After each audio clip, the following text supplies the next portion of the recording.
Hello everyone, this is Andrew. Welcome to Keen on America. On July 4th, 2026, America will be 250 years old, an anniversary that will, no doubt, be greeted with a mixture of celebration, contemplation, and resignation. In Keen on America, Andrew talks not just about the American past and present, but also speculates on its future. What, Andrew asks, will be the 21st century fate of this now venerable American republic?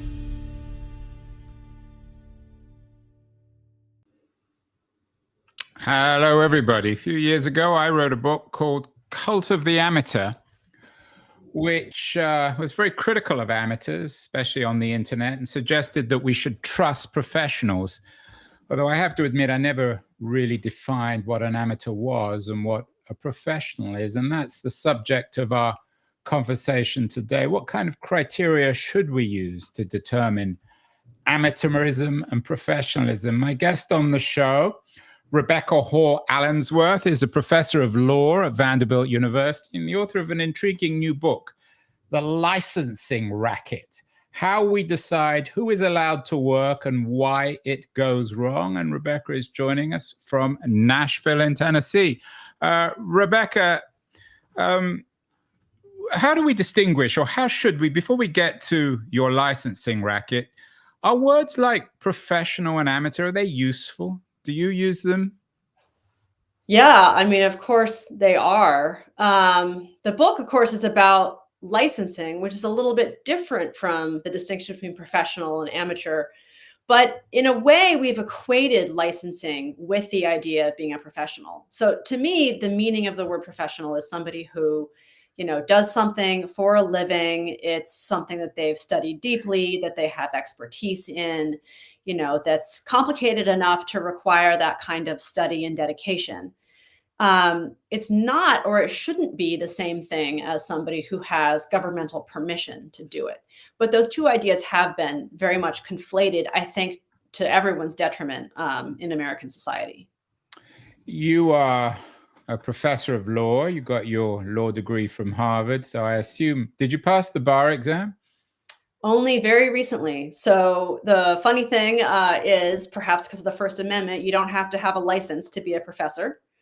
And I knew I wanted to be a professor even before I went to law school. So when everyone else was doing their bar exam, I took a vacation the summer after I graduated from law school, and then took the bar 10 years later, actually, as I was writing this book, because I wanted to do pro bono work. So your book, as you say, focuses on licensing, but should a lawyer, for example, someone who went to Harvard Law School, should they be subjected to the same strict licensing criteria as someone who cuts hair or fixes the plumbing? No. No. Although the answer might be sort of different between hair and plumbing. Hair, I feel like I know really well. It was a major area of research for this book.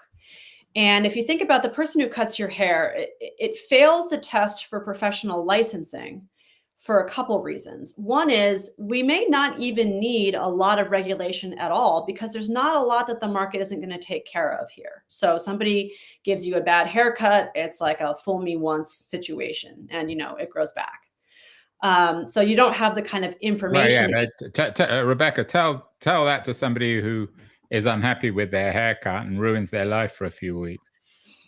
Well, might not quite ruin their life, but yeah, that person's likely to tell someone else. They're gonna like put a Yelp review up there, or they're gonna.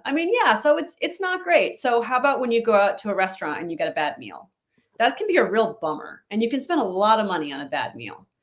But we kind of think that the market basically works out, what are the good restaurants? What are the ones people want to go to? And what do you like? And you go back if you do, and you don't if you don't. Hair is maybe not, it's not just one night, okay, but it's maybe not the kind of long-term damage that a bad lawyer or a bad doctor could do.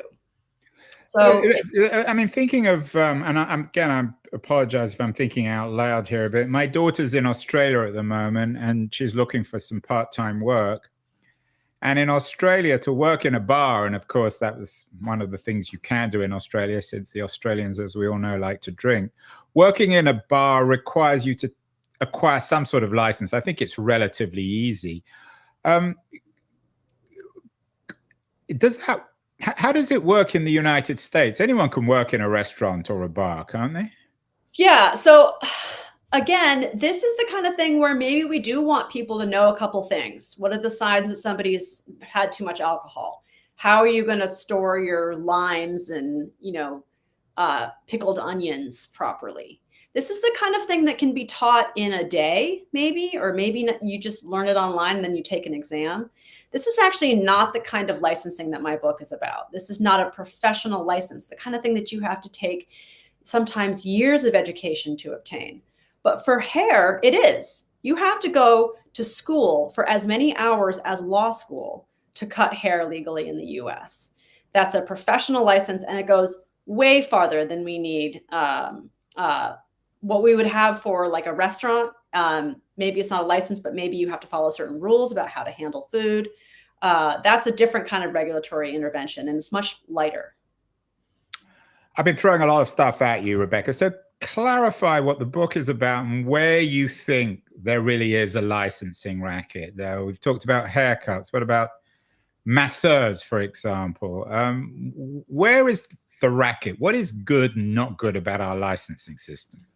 And when I say I'm talking about the United States. Yeah. So for all these professions you just mentioned, and in Tennessee, I could add alarm system installers, auctioneers, doctors, lawyers, massage therapists. You have to go through a professional licensing board. You have to go through a year or more of education, tests and examinations, and then you have to pay the state for permission to do your profession. And that's what the book is about. The book is about that kind of regulation. And some of it is about this idea that it's too much. It's a racket in the sense that it's all kind of about exclusion, when really it's not much about public protection. I would say that's the more familiar set of arguments. Those have been made by libertarians for many years. And part of the point of the book is to document that and to show how it's happening at the board level. But the second half of the book is actually about a different kind of racket, which is what happens when professions maybe where we would want some good regulation, we would want licensing to do some important work, really falling asleep at the wheel when it comes to eliminating those. And those, I know you're writing about, those are particularly in the medical area, where of course we do want our doctors and nurses to at least be credible in some way. Yeah, and there's a sense that if you have a license, if you're a doctor or nurse with a license, that you are a minimally competent and safe provider. But what boards are doing is they're not eliminating from the profession doctors and nurses and lawyers who are really dangerous, incompetent, predatory, you name it. So you said that libertarians tend to be quite critical of the idea of licensing. You're, maybe correct me if I'm wrong, you're probably more on the conservative side when it comes to politics. You're associated with the Federalist Society. Where do you come to this politically, or is that the wrong question? Yeah, so I'm not conservative. It turns out that when you do an event with the Federalist Society, they create a page for you, and so you got the license. It's inappropriate, that license. I'm not a card-carrying member of the Federalist Society. But I think that my personal politics are actually pretty unimportant to this issue, because this is something that really cuts across the aisle, in the sense that, yeah, the libertarians, maybe we'll code them as conservative, although they would say, no, we're not conservative, we're libertarian. They want less licensing. They want less red tape. They are maybe cheering the Doge effort. And in that sense, they're conservative. But the other half of what's wrong with licensing would actually fit very much into a more liberal, pro-regulatory. We need to protect consumers. We need to, think about how bad licensing discipline actually may send the worst of the worst to prisons. And we're giving medical care in prisons. or giving them kind of short shrift. So I feel like the conservative and the liberal arguments on this issue do not line up on one side or the other. Well, give me the best case for licensing. What professions does it really work in your view? You've looked into this in some, you're probably the world's leading expert on licensing. So I think if you ask any professional what license is, what profession is ripe for licensing, they're going to say their own. And so I'm going to do that. And I'm going to say law and medicine. And, you might add to that nursing. And the list is not only 3 professions long, but I really kind of avoided in the book drawing these hard lines of what should and what shouldn't be. And rather, I wanted to talk about criteria. And for me, professionally licensed professions should be those that are dangerous, complicated, hard to learn, and cannot be reduced to a set of codes. You can't say, this is how you diagnose cancer. This is how you defend a murder case. You can't just tell people how to do it. Whereas if you think about other things that are potentially dangerous, like caring for children, there are a few safety tips that you can follow. Babies go to bed on their backs. Kids have to be in a high chair when they're fed so they don't choke. You can describe safe practice without having to go through all the rigmarole of getting an education, passing a test, and doing the professional licensing thing. So childcare workers, I would put on the category of safety sensitive, important, on some level professional, but not needing to be licensed. Doctors, nurses, lawyers need to be licensed. The one that comes to mind for me, a pilot. Nobody wants to get into a plane, a commercial airline, and be flown by someone who doesn't have a license. Yeah, I think that's right. I think that that's something that requires a tremendous amount of skill and learning and kind of training. And you want to have some sort of very rigorous system for deciding who's in and who's out of that particular profession. I totally agree. That's actually maybe the only national federal professional license. Almost all professional licensing is done at the state level, which creates its own problems of state by state licensure. I can imagine. It makes it even more complicated to study. Where does the licensing end and the skill begins? We all know that anyone, perhaps, or not anyone, but it's probably not that difficult to get a teaching license, but there are very few really good teachers. The same may be true of lawyers and doctors. Do you distinguish between skill and licensing, or is that once you have the license, does it give anyone the skill to be at least an adequate doctor or teacher or pilot? Well, I think the question is, how good a proxy is it for that? I think that that's the goal of licensure. That's the whole point, is that we need to have a proxy for somebody who's skilled.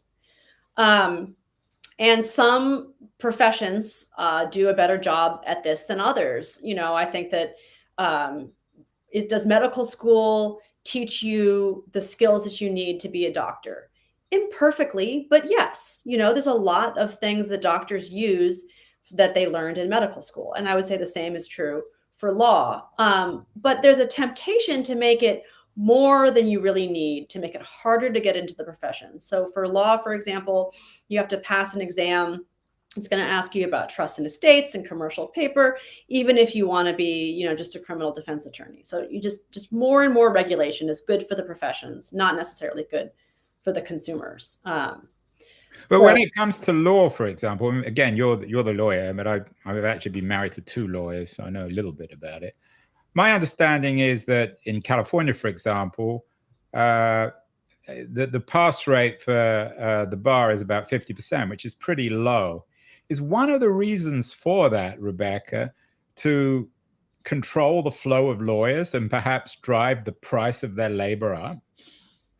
I think that that's an explanation for what's going on without it being exactly nefariously intentional. So for example, when it comes time to making the exam easier to pass, when it comes time to having a higher pass rate, what do we worry about? We worry about quality. We wring our hands think about all the people who will get a less than perfect lawyer. We cannot do that to them. But then we turn around and we see that there's just not enough lawyers. And so there's a lot of people who don't have a lawyer, who have no legal help whatsoever. They're harmed too by that. And the real insight of the book is that we give the professions and the professionals control over these decisions. And they face this conflict of interest. They're more interested in high levels of regulation, even when that really kind of harms the public, patients and consumers and clients. And does it always also change the profession itself? So, for example, when it comes to medicine, doctors, everybody knows how much doctors charge. It's outrageous. And they like to be treated as gods or goddesses, and doesn't make them particularly popular. But more and more nurses and nurses' aides are doing the all-important work. Now, I'm sure to become a nurse, you also have to acquire a license, but it's much easier to be a nurse than a doctor. So does it change the nature of the professions? Is there a sort of a trickle-down effect, so to speak? Yeah, I mean, I think one thing that professions get out of licensure and out of more strict rules for licensure is prestige. So I saw this a lot when I was following the licensing boards for this book. One profession, say alcohol and drug abuse counselor, which is a kind of counselor, would look around and say, psychologists have to have more education than us. And everybody thinks that makes us less than them. So we need to have as much educational requirements as psychologists, otherwise we'll never be taken seriously. And so, yes, it changes the way the profession is viewed. And again, the incentives are off. Because if you're looking for more licensing restrictions for the sake of more prestige, you're not thinking about how hard it's going to be for consumers who have to pay more because they're paying for that prestige with higher prices and with scarcity. And who's determining the policy? You said a lot of it's done at the local level, so presumably it's local politicians. Well, it's even worse than that, because what happens is these boards the seats go to mostly professionals from within the profession that are currently working, holding a license. And so they're busy. They're, cutting hair Tuesday through Friday, or they're working as a physician Tuesday through Friday. And the odd Monday, they show up at this meeting. They take their hat off of being a professional, they say, and putting on the hat of regulator. Yes, they're named by politicians. They're named usually by governors, but there's very little accountability. And so it amounts to self-regulation. Yeah, it reminds me of a Coen Brother movie about, a group of locals, not particularly well informed, determining policy and resulting in some sort of disaster of one kind or another. How much corruption is involved too in all this? America is a relatively still, I mean, even in these early years of Trump's America, is still a relatively uncorrupt system, but it must lend itself to corruption, doesn't it?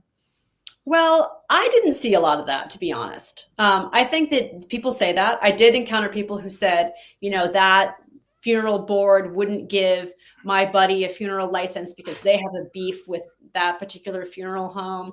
But I think what we see is something a little bit different from corruption. It's more like circling the wagons or identifying with your profession. It's less like you're actually seeing money flow back into your pocket from the decision that you're making, and more that you're seeing in general higher wages for your profession and better working conditions for your profession. And that's all well and good, except when that conflicts with public protection, which it often does. I brought up plumbing and electricians. So I brought up plumbing, but electricians also come to mind. These are quite well-paid professions. I know in Germany it requires quite rigorous training. How does the education system and the licensing system, how do they interact or not interact? And is the German model, for example, which tends to be, I think, more centralized and perhaps more sympathetic to those kind of professions, do they do a better job? Well, I'm not familiar with the German system. I did study the system in the UK for licensing doctors, which I think works a lot better. I mean, the questions you would ask of these systems is, do the requirements seem reasonably calibrated to address actual public protection issues?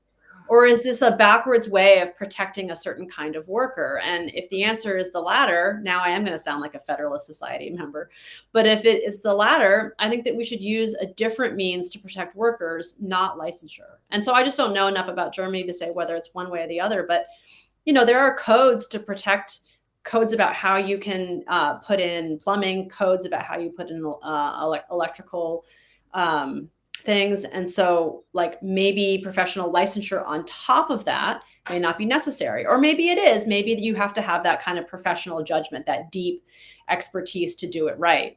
The question would just be, is there a fit there, or is something else going on? So we've mentioned some of the professions that you say make sense. Obviously, medical, airline pilot, legal. You touched on cosmetology earlier and hair cutting. What are the most absurd examples that you came across in the writing of this book? Where shouldn't there be licenses, Rebecca? I think alarm system installers. So, you know, you have to have a license to be an alarm system. You do actually. Recently, Tennessee got rid of this license. Thank goodness. Around the same time that Tennessee got rid of our license for beauty pageant promoters. So there has been some success in the rollback of some of these licenses, but the alarm system installer one is a real curiosity for me. So this board says that you have to have a professional license to install an alarm system. I saw them throw the book at somebody who had helped his neighbor install a camera system that he bought at Sam's Club, you know, a box store. He got in trouble with the licensing board. The staff tried to let him off. How did they know about it? Somebody reported him, probably another alarm system installer. I think what happened was after he did this, he put it on his card. He was a handyman, and he put it on his card as something he could do. And I think another alarm system installer saw this, turned him into the board. The staff wanted to let him off with a warning, but the board, made up of alarm system installers, said no, assess him the maximum fine. And this is for a profession where they say you need to have a license because, you know, somebody is going to be in your home. Also, there's pressure tactics, and they're going to sell you, you know, really expensive alarm systems to, you know, retired people who don't need it and they already have an alarm system. And then I saw before the board complaints about this very kind of thing. So consumers would complain about high pressure tactics, sort of threatening people coming by and saying, you got to have an alarm system installed. And they didn't go after those people for discipline. So it was like, sort of put the truth to the lie. Like they don't really need this to protect the public if they're not going to respond to those kinds of complaints. So what about home theater installation? Do you need a license for that? You don't. And this is another thing I hear a lot, which is you need to have a license for plumbers and electricians because they're going to be in your home. You don't know what kind of person you're going to let into your home. Well, guess what? Like I let all kinds of people into my home. My people who clean my house. I had a trapper come by the other day because there's some possum living in my basement. The home theater installer doesn't have a license. You know, we put ourselves at the mercy, I guess you could say, of people who don't have licenses all the time. And it's just not as dangerous as people say that it is. I would have thought, though, to be a pest person, someone who gets rid of possums or other undesirables, that having a license wouldn't necessarily be a bad thing. You know, if somebody wants to have a certification, so maybe somebody wants to get the very best trapper, right? And they're going to worry about getting somebody who's really good at what they're doing. And frankly, my trapper has not successfully trapped the thing yet. So maybe I'm victim to this right now. But you can do something called certification. You know, you can have a special signal that you have passed some sort of requirements, you have extra education. That's great. And the consumer can pay extra for that. It's the idea that you cannot do it at all without state permission that really creates the big problems with licensure. You wrote an interesting piece for The Atlantic on why no one can fix the broken licensing system. You even say that Milton Friedman wrote his PhD thesis on this. It's kind of entertaining and amusing, Rebecca, about, I don't know, alarm installers and haircutters and all the rest of it. But, and I'm sure you've dealt with this. You spent five years researching this book. I mean, ultimately, does it really matter? Oh my gosh, it matters so much. It is the most important labor regulatory institution we have. More people are subject to professional licensing than people are in unions, than people are subject to the minimum wage. So it is the most important way in which we regulate workers. I think something like 1 in 5 American workers has to have a professional license as I define it. No, I take your point that a lot of people do it, but if it doesn't always work, I mean, it's better mostly to have a license. They may not be ideal, but they're better than nothing generally. And so what? One way or the other. You sound a lot like a legislator. This is what legislators think when a license law comes before them. They think, oh, it's kind of a win-win, like maybe we'll get some of the riffraff out and it seems good for consumers. The profession wants it. But what you're not considering is the high cost, especially in healthcare. 2/3 of those licensed professionals that I just described are in healthcare. And we know that it leads to higher prices. We know that it leads to scarcity.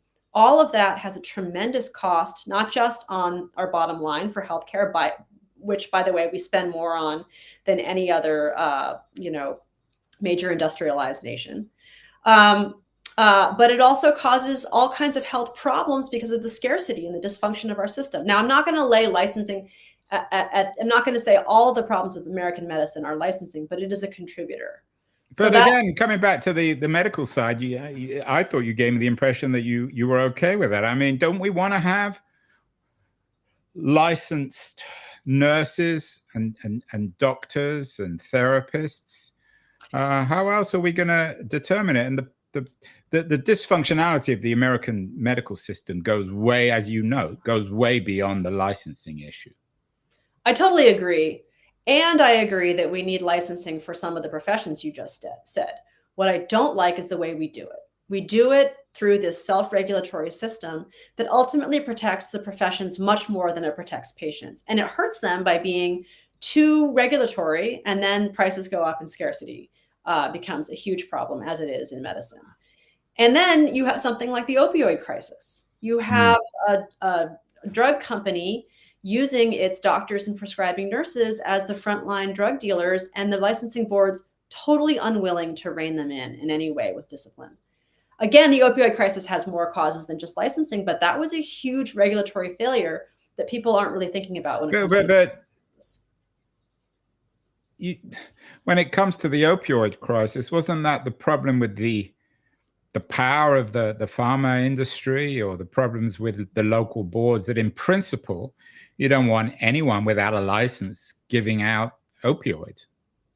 So the opioid crisis has many causes, but you could think of it like a chain of distribution, right? It starts with Purdue, and a lot of blame has been put on Purdue. But then you got to go through the pharmacy, and then at the end you have the prescriber, and the prescribers were a very important link in that distribution chain of the drugs. And there was no discipline for very inappropriate, frankly, pill mill prescribing for many, many years at the licensing boards. So unless, so that maybe the FDA shouldn't have done what it did with that failure of regulation, didn't really give enough warnings. But also the Purdue and all the other companies were using doctors as their drug dealers, and the licensing boards, who had the power to stop them, didn't. So I think there's a lot of blame to be laid at licensing boards for the extent of the opioid crisis. Yeah, and we can't trivialize that, of course. It led to many different kinds of tragedies and loss of life. In the pre-industrial age, of course, guilds were very powerful in determining who could and couldn't do stuff. Unions are important. Are they the alternatives to licensing boards, Rebecca? No, I mean, so I think you're in particular interested in this idea of what's a professional and what's a lay person. And I think it's a really good and important question, but it doesn't need to be answered with a question of closure. Sociologists talk about this idea of closure, of you cannot enter our status without our permission and without following certain rules. And I think that you can have something like professionalism. You can have a professional that doesn't have closure, and I think that's a lot better. So guilds had closure. You couldn't be a silk merchant if you weren't in the guild, and just like you can't be a plumber if you don't have a license. Think about journalism. There's still you cannot have a license for journalism. That would violate the First Amendment. But there's still ways of sorting the professional journalists, the ones who are reputable, who care about truth, from those that aren't. Now, it may not be true that as consumers, we're particularly interested in that distinction, but I think you could say that there are professional journalists and there are amateur journalists. So would you give me a license, judging from so far this conversation, to run a podcast?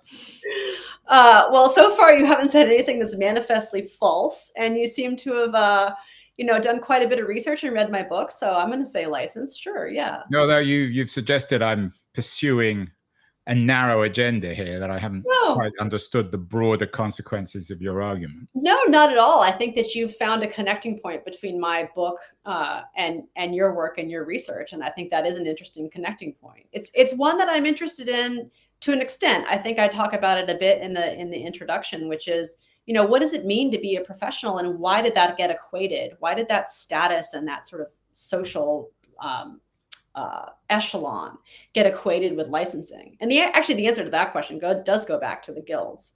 Yeah, and it's also a class issue. Of course, it was the upper classes who fetishized the notion of the amateur, and the middle class, the sort of upcoming bourgeoisie, who focused on expertise.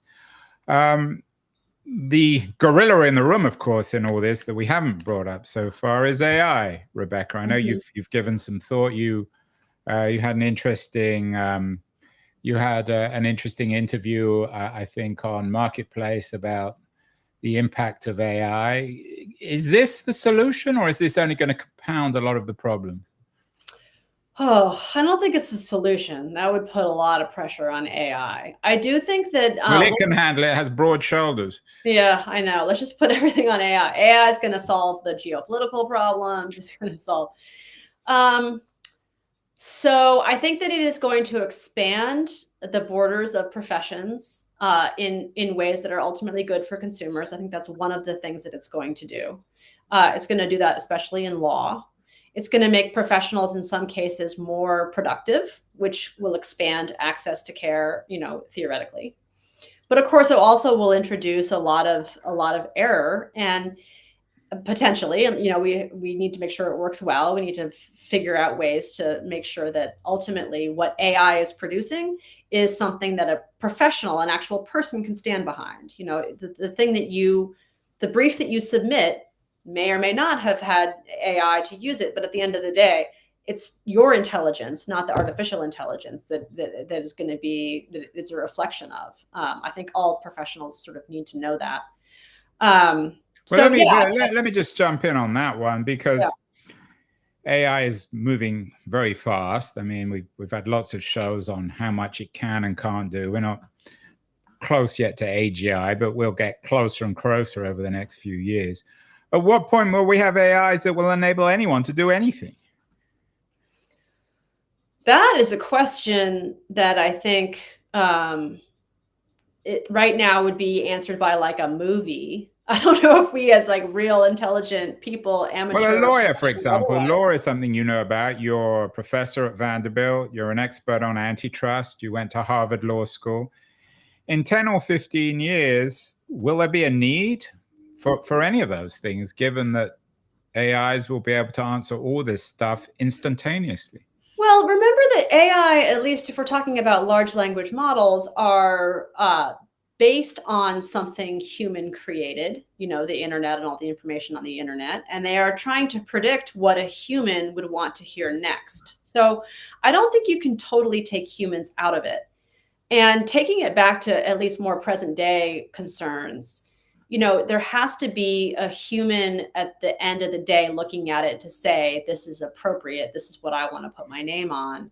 And so, it's a tool. I think that at least right now, I think we can view it like the internet or like a word processor. It's something that can help you do your job, but it's still your job. You still have to use your judgment. Now, whether 10 to 15 years from now will allow the robots to overtake professional judgment, it's just a question I think is unanswerable right now.